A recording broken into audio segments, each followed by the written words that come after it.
ભરૂચ જિલ્લાના ઝઘડિયા તાલુકાના રાજવાડી 4 રસ્તા ખાતે પહેલગામ આતંકવાદી હુમલામાં મૃત્યુ પામેલ મૃતકોને શ્રદ્ધાંજલિ અર્પણ કરવામાં આવી।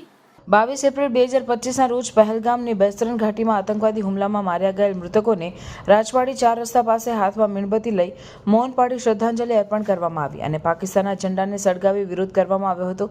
મોટી સંખ્યામાં ગ્રામજનો ઉપસ્થિત રહી મૃતકોને શ્રદ્ધાંજલિ અર્પણ કરી પાકિસ્તાનનો વિરોધ કર્યો હતો અને ભારતના 140 કરોડ નાગરિકો ભારતની આર્મીના જવાનો સાથે છે તેવો સંદેશ આપ્યો હતો। અમે આપણા દેશને એક મેસેજ મોકલવા માંગીએ છીએ કે ભારતની તમામ નાગરિક 140 નાગરિકો ભારતીય સેના સાથે છે।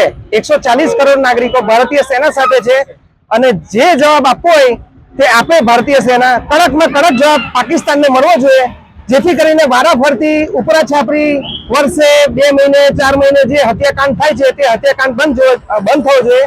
પાકિસ્તાનના આતંકવાદીઓ એવું દેખતા નથી કે કોને મારવું છે, પણ આ પહેલી વખત ધર્મ આધારિત જે થયું છે એમાં ભારતમાં રહેલા મુસ્લિમ વર્ગને પણ એ લોકો કંઈક ને કંઈક જગ્યાએ શરમ અનુભવવાનું પર મહેસૂસ કરાવી રહ્યા છે।